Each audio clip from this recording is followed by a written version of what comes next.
So we are back for another week's video, and once again this is a video about some great photo ideas that you can do at home whilst in lockdown. Stick around, yeah, just hang, yeah.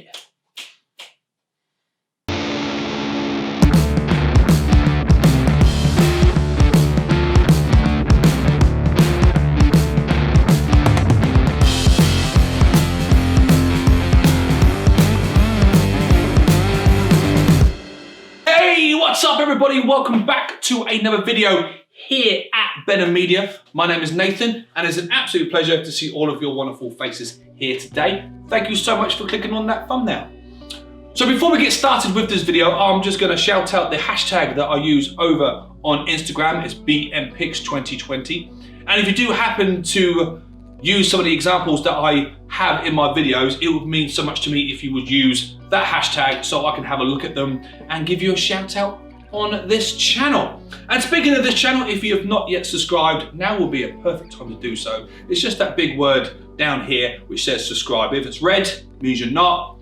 If it's grey, it means you've subscribed. So just give that a bit of a click. That way you can stay up to date with all what we do here and on my YouTube channel. So today we are going to talk about this wonderful self-portrait type-esque effect, and it's actually going to be long exposure self-portraits. Now, if you are a fan of photography, or in fact you are a photographer, even if you're starting out, you should know what a long exposure is. It's a great way when you're shooting a landscape to get that sort of crystallized water, those waterfalls that look just like they're sort of just made out of silk, or those light trails that you see in traffic. That is long exposure.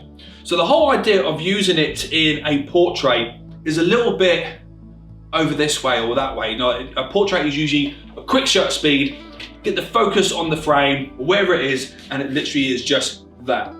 The idea of using long exposure in this type of method of photography brings it more of an arty sort of effect, really. And I sort of fell across this when I was doing my research and what type of effects I could do. And it's quite a nice little effect. A lot of artists used it in the 1940s when they were doing dances and had this wonderful movement going on. So I thought, let's have a bit of a play with it. Let's actually do some self-portraits with this sort of effect. So long exposure self-portraits. Let's go on and talk about the science of the camera with this one now. Let's do this. So the setup on this type of shot is quite basic. In fact, you don't need any props or anything like that, you just need you. The important part of it is what you can do with your camera. Now, anybody can do this at home. If you've got a camera that you can extend the shutter speed, anybody can make this type of photography at home. And the effects, which you will see a little bit later on, are really good. So I look forward to showing you the final effects and sort of like the final edits of these photographs. So what do you need for this particular thing? First off, you want your tripod once again. So once you've set up your shots or your framing, you want to have your camera on your tripod. You want to try to minimize any camera shake. Just like any long exposure photography, you want to make sure your camera is completely and utterly still and steady. What you're also going to want to do as well is try to make sure you've got a remote trigger. Now I have my camera set up to my phone, so I can literally pull focus on my phone, and that way I can click the shutter speed, and that way I know I'm not touching the camera or there's any risk of me making the camera shake. Because once that shutter is open, it's open for 5 seconds, it's capturing all that information, and you want to keep the camera as still as possible. Now if you haven't got a remote shutter, do not worry. You can probably, and I'm not guaranteed this is the perfect way of doing it, you can put your 10-second timer on, press the shutter speed and get yourself into position and take your photograph that way. The only problem being is that once you've hit your shutter, it means you cannot change the focus. So that's the reason why it's best to have a remote shutter, either one that you can buy, particularly for your camera.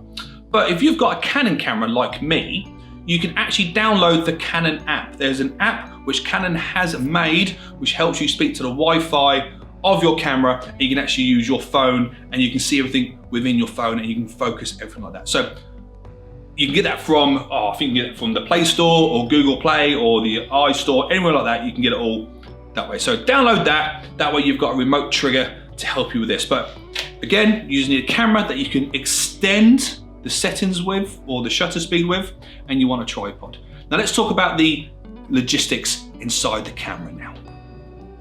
Okay, so this is where the fun happens. This is where the magic happens. The camera itself is where you do a lot of the hard work, a lot of the hard graft. Now, I've stopped my camera on a 5-second shutter speed, which basically means when that shutter opens, when I press the button, it is open for 5 seconds. And all the information that you get, so if you stay still, it will take all that information. But if you start moving it about a little bit, you'll get all literally from your hand down there doing that. So as long as it's not sort of quick or anything like that, it will capture all that information.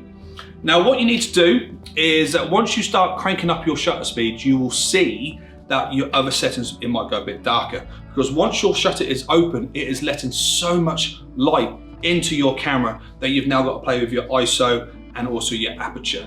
Now, I'm going to tell you the settings that I'm sort of using, but trust me, depending on your camera and your lens and all those sort of different things, it might be different.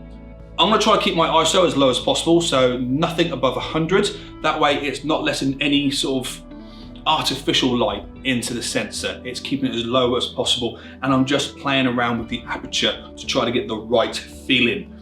So what you would like to do, my recommendations to you, is get your shutter speed on 5 seconds, bring your ISO down to 100, maybe less, not on auto, nothing any hollow in that, and then just change your aperture, your f-stop, until you get your right exposure. That is it, and then you are ready to go, quite simply. Now, let's talk about poses. Right, so your poses are the fun part.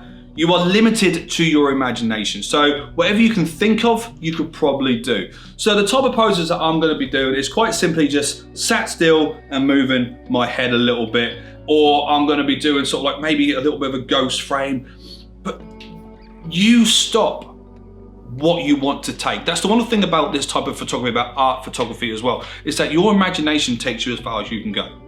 Okay, like last week when I did with the boxes, when I floated myself, yeah, you can go out, you can have a bit of fun in the city, take some photographs, but this type of photography, like your imagination, the things you've got around your house, like this is simply me and a camera. And I'm using my shutter speed, I'm using the effects inside my camera to do it. So you can do anything you want. I'm gonna try all sorts of things of standing up, moving my head, moving my arms. So have a bit of fun with it, enjoy yourself, okay? And I'm gonna start taking some pictures now, and then we can come away and have a bit of a look at them, okay? So I will see you on the flip side of it. Right guys, so that is it. I have gone away, it's a little bit later in the day now, so I've gone away and I've had a little bit of a fiddle with some of the photographs that I have taken today. Now, there was no montage of me doing my poses like I usually do, because quite frankly, I looked at that little clip and it is just simply me doing this. It doesn't look good, so what's the point putting it in the video? But instead, this is what I've done. So what I ended up doing is I didn't do any camera tricky or anything like that. I simply put these photographs into Lightroom and I just played around with the basic settings. Really, had a little bit of a fiddle with them, brought the exposure up as I needed to. I always like a good harsh contrast, so I brought that right up. I have the highlights, shadows, blacks and whites, and also the texture. Went down into the tone curve and played with that as a little bit as well. And there's those simple settings. There was no Photoshop whatsoever in these. It is all the magic of the camera. And I think they've turned out really, really well.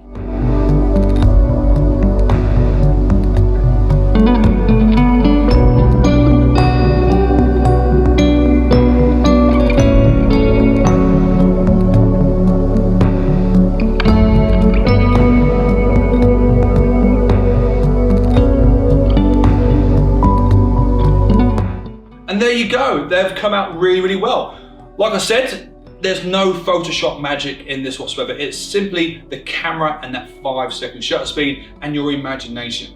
What you do want to remember is that with that 5 seconds shutter speed, try to make sure you've got the right timings in your head. You don't want to be halfway through your shot and the camera going off. But also don't sit there and go 1, 2, 3, 4, because it catches the movement on your lips, which I found out in a few of the photographs. So, hey ho. it doesn't matter. We learn as we go along. Rome was not built in the day. And do you know what? I've seen the Colosseum. Still not convinced it's finished. But guys, this is it. That's that for the video. This is a great little trick that you can do at home. Something that if you're starting out in photography or something that you've not actually done, like I said before lockdown, before the first one in the beginning of 2020, I was literally a shoot and go photographer, but this has made me have to think outside my box, and I love coming up with these new type of techniques and ideas, and I have learned so much about my camera and the editing equipment because I've been forced to do so. And guys, I hope it's been the same for you. I really hope that you've enjoyed, even though this time where it's difficult and we're not entirely sure what the future holds for our industry.